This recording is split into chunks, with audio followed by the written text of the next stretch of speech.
അതേ സമയത്ത് ഞങ്ങൾ എല്ലാവരും ഇവിടെ എത്തി. ഇവിടെ എത്തുമ്പോൾ ഈ ഡൈനിങ് ഹാളിൽ മരിച്ച് കിടക്കുന്നതാണ് കണ്ടത്. അപ്പോൾ അത് ഇവിടെ കണ്ട ആ സമയത്ത് തന്നെ നമുക്ക് ഇവിടുന്ന് സംഭവിച്ചതല്ല എന്നുള്ളൊരു ഇതുണ്ട്. കാരണം സാറ് ഇവിടുത്തെ പോലീസ് പറഞ്ഞത് അങ്ങനെ തന്നെയാണ്, ഇവിടുന്ന് സംഭവിച്ചതായിട്ട് തോന്നുന്നില്ല എന്നുള്ളൊരു രീതിയിലാണ് അവരെപ്പോഴും പറഞ്ഞിട്ടുള്ളത്. പിന്നെ അതിന് ശേഷം നമ്മൾ സ്റ്റേഷനിൽ അവിടെ പോയപ്പോൾ പ്രതിയായി നമ്മൾ വിചാരിക്കുന്ന ആളിപ്പോഴും അവിടെ ഉണ്ടായിരുന്നു. അപ്പം അയാളെ പോലീസ് ചോദ്യം ചെയ്യുന്നത് നമ്മൾ കേട്ടിട്ടുണ്ട്. അപ്പോൾ അയാൾ പറഞ്ഞിട്ടുണ്ട് ഞാൻ അവനായിട്ട് വേറെ സ്ഥലത്ത് വെച്ചിട്ട് 2 പ്രാവശ്യമോ അതിൽ കൂടുതലോ അടി ഉണ്ടായിട്ടുണ്ട്.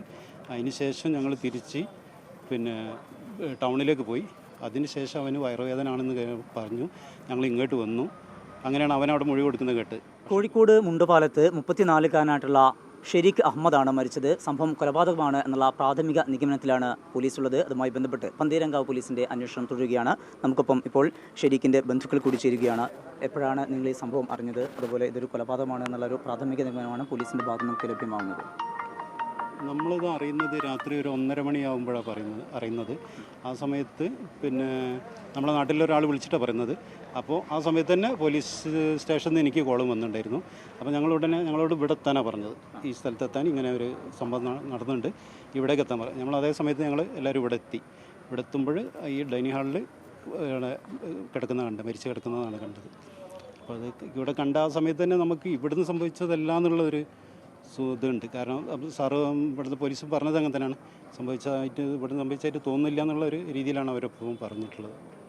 പിന്നെ അതിന് ശേഷം നമ്മൾ സ്റ്റേഷനിൽ അവിടെ പോയപ്പോൾ പ്രതിയായി നമ്മൾ വിചാരിക്കുന്ന ആളിപ്പോഴും അവിടെ ഉണ്ടായിരുന്നു. അപ്പം അയാളെ പോലീസ് ചോദ്യം ചെയ്യുന്നത് നമ്മൾ കേട്ടിട്ടുണ്ട്. അപ്പോൾ അയാൾ പറഞ്ഞിട്ടുണ്ട് ഞാൻ അവനായിട്ട് വേറെ സ്ഥലത്ത് വെച്ചിട്ട് 2 പ്രാവശ്യമോ അതിൽ കൂടുതലോ അടി ഉണ്ടായിട്ടുണ്ട്. അതിന് ശേഷം ഞങ്ങൾ തിരിച്ച് ടൗണിലേക്ക് പോയി. അതിന് ശേഷം അവന് വയറുവേദന ആണെന്ന് പറഞ്ഞു. ഞങ്ങൾ ഇങ്ങോട്ട് വന്നു.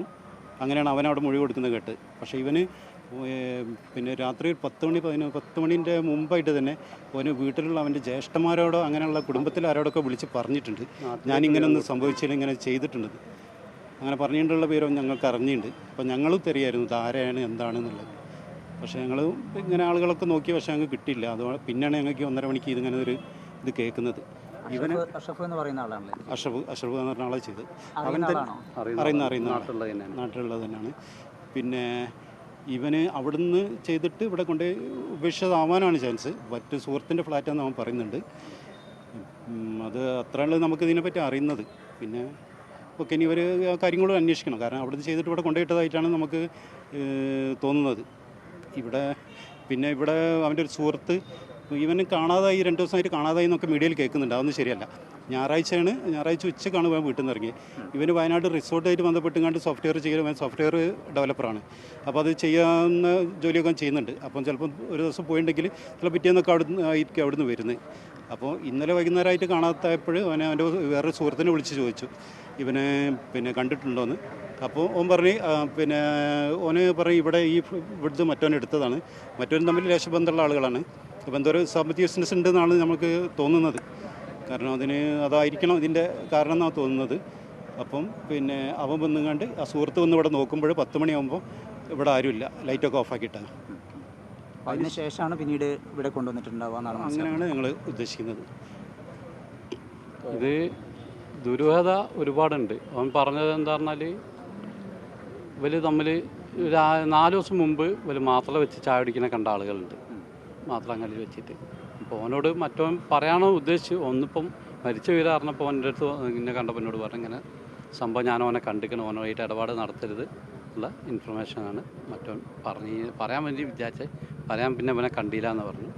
അങ്ങനെ കുറേ ദുരൂഹതകൾ ഇതിൻ്റെ ബാക്കിലുണ്ട്. പിന്നെ അവൻ ഇത് ചെയ്ത് ഇവിടെ കൊണ്ടുപോയിട്ട് അപ്പോൾ ഡോക്ടർ പരിശോധന നടത്തിയിട്ട് 10 മണിക്കൂറോളം ആയി എന്നുള്ളൊരു റിപ്പോർട്ടും കേട്ടിട്ടുണ്ട്. പക്ഷെ എത്രത്തോളം എന്നുള്ളത് ഞങ്ങൾക്ക് അറിയില്ല. പക്ഷേ പോലീസ് നിയമ നടപടി സ്വീകരിച്ച് ആയത്തിലേക്ക് അന്വേഷണം നടത്തണം എന്നുള്ളതാണ് ഞങ്ങളുടെ ആവശ്യം. സ്റ്റേഷനിൽ നിന്ന് കിട്ടിയ വിവരമനുസരിച്ച് ഞങ്ങളവിടെ എത്തിയപ്പോൾ ഒരു സ്റ്റേഷൻ എന്ന് പറഞ്ഞാൽ എന്താ വെച്ചാൽ ഇവൻ 10 മണിക്ക് ശേഷം വന്നിട്ട് അവിടെ നിന്ന് റിപ്പോർട്ട് ചെയ്ത് ഞാനിങ്ങനെ ചെയ്തതെന്ന് പറഞ്ഞിട്ടാണ് അവിടെ സറണ്ടർ ആയതെന്നാണ് കേട്ടത്. അപ്പം ആ സമയത്ത് അതിനുശേഷം പോലീസ് അവിടെ എത്തിയിട്ടുണ്ടല്ലോ. അപ്പോഴൊരു 10 മണിക്കൂർ ആയത് കഴിഞ്ഞിട്ടെങ്കിൽ അത് കുറേ നേരത്തെ തന്നെ കഴിഞ്ഞിട്ടുണ്ട്, മരിച്ചിട്ടുണ്ട് എന്നുള്ളതാണ് നമ്മൾ മനസ്സിലാക്കുന്നത്. അപ്പോൾ അന്വേഷണം എല്ലാ ഭാഗത്തും കൂടെ പോകണം. ആ ഫ്ലാറ്റ് പരിശോധന നടത്തണം. അത്യാവശ്യമായിട്ട് ഇവിടെ പരിശോധന നടത്തണം. മറ്റുള്ള റൂമുകളൊന്നും നമ്മൾ നോക്കിയിട്ടോ ഒന്നും ചെയ്തിട്ടോ ഒന്നുമില്ല. തറയിൽ കിടക്കുന്ന രീതിയിലാണുള്ളത്. അപ്പം അത് കണ്ടതിൽ തന്നെ നമുക്ക് അവിടുന്ന് മരിച്ചതല്ല എന്നുള്ളത് അപ്പം ബോധ്യപ്പെടും. കാരണം ബോഡിയിൽ കൈകളൊക്കെ പൊന്തിട്ട് ആ രീതിയിൽ നമ്മൾ കാണുമ്പോൾ നമുക്കൊരു ഒരു തോന്നല്ലോ. കാര്യമായ മുറിവുകളൊന്നും അങ്ങനെ ശരീരത്തിൽ കാണുന്നില്ല അല്ലേ? അപ്പോഴേ നമ്മൾ ആ ഒരു ഇതല്ലേ നമുക്ക് കാണാൻ പറ്റുള്ളൂ. ആ സമയത്ത് അങ്ങനെയൊന്നും കണ്ടിട്ടില്ല. മരണത്തിൽ ഏറെ ദുരൂഹതയുണ്ട്. വിശദമായിട്ടുള്ള അന്വേഷണം വേണം എന്നാണ് കുടുംബം ആവശ്യപ്പെടുന്നത്. കോഴിക്കോട് നിന്ന് KC ജിജീഷിനൊപ്പം സമീർ സി മുഹമ്മദ്, മീഡിയ 1.